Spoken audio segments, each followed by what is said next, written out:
नमस्कार। आज हम बात करेंगे कि भय से मुक्ति कैसे मिल सकती है। तो भक्ति का अर्थ होता है भय से मुक्ति। तो हमें भक्ति भय से मुक्त कैसे कर सकती है और भक्ति क्या है। तो आज हम जो कर्म कांड कर रहे हैं, पूजा पाठ कर रहे हैं, व्रत कर रहे हैं, उपवास कर रहे हैं या अनुष्ठान कर रहे हैं, वह सब भक्ति का हिस्सा है, मगर भक्ति नहीं है। क्योंकि भक्ति भीतर से होती है। भक्ति की जड़ अवचेतन मन में है। तो हम जो भक्ति करते हैं वह भक्ति अवचेतन मन में भक्ति की जड़ों को पोषण देती ही नहीं है।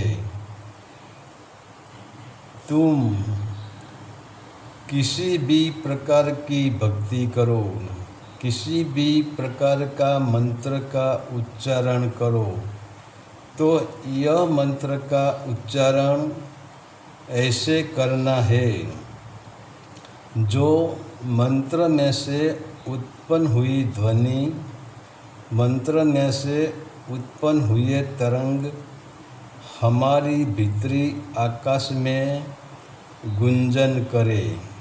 क्योंकि भक्ति किसी भी मंत्र से नहीं होती है। मंत्र मात्र एक निमित्त है। क्योंकि बिना मंत्र आप अपने आप धुन पैदा नहीं कर सकते हैं और बिना मंत्र आप गहरी श्वास भी नहीं ले सकते हैं। तो तुम्हें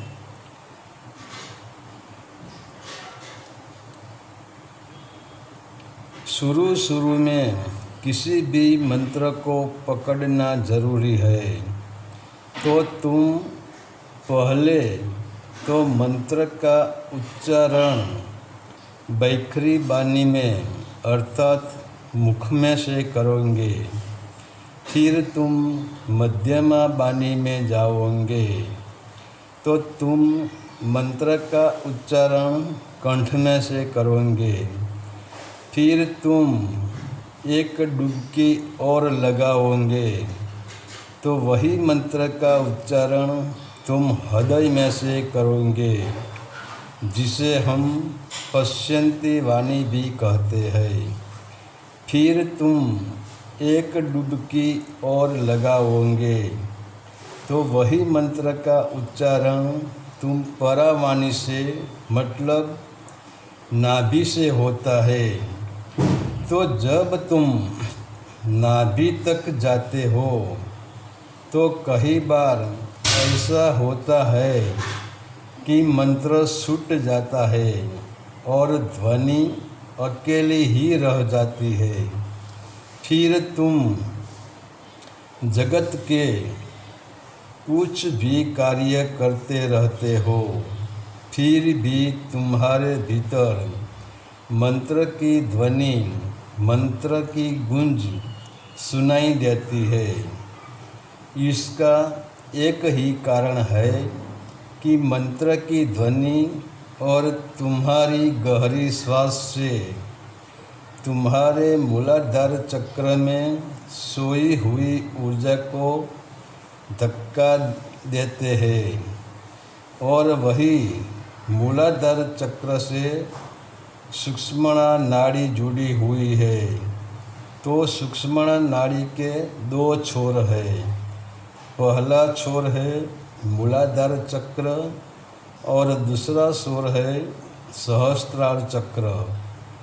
तो जब जब ध्वनि और श्वास तुम्हारी ऊर्जा को धक्का देता है, तब तब जो ऊर्जा नीचे की ओर बह रही थी वह ऊपर उठने लगती है और इसकी कंपन हमारे पूरे अवचेतन मन में होती है।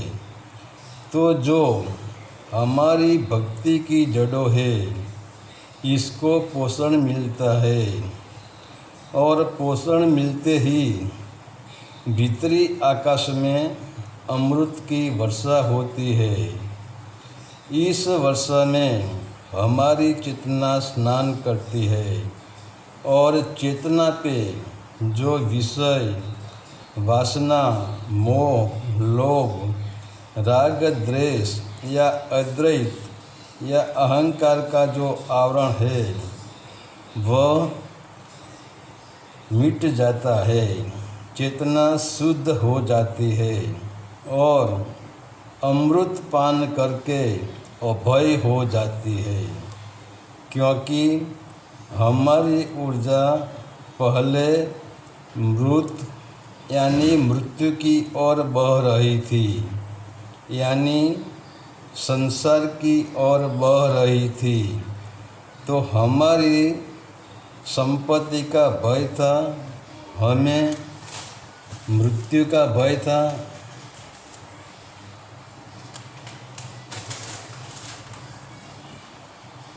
तो हमारी ऊर्जा मृत्यु यानी भय में से अमृत यानी जो मरने वाला नहीं है तो अमृत हो जाती है और तब हमारा भय मिट जाता है, भय से मुक्ति हो जाती है। फिर हमारी मृत्यु एक अवसर बन जाती है। जैसे एक दुल्हन 16 श्रृंगार करके अपने पियु मिलन को जा रही है, वैसे मृत्यु भी पियु मिलन हो जाता है और जिसका मृत्यु अवसर बन गया वह है भक्त और वह है भक्ति और इसी की होती है भय से मुक्ति। हरि ओम तत्सत। आदेश का प्रणाम।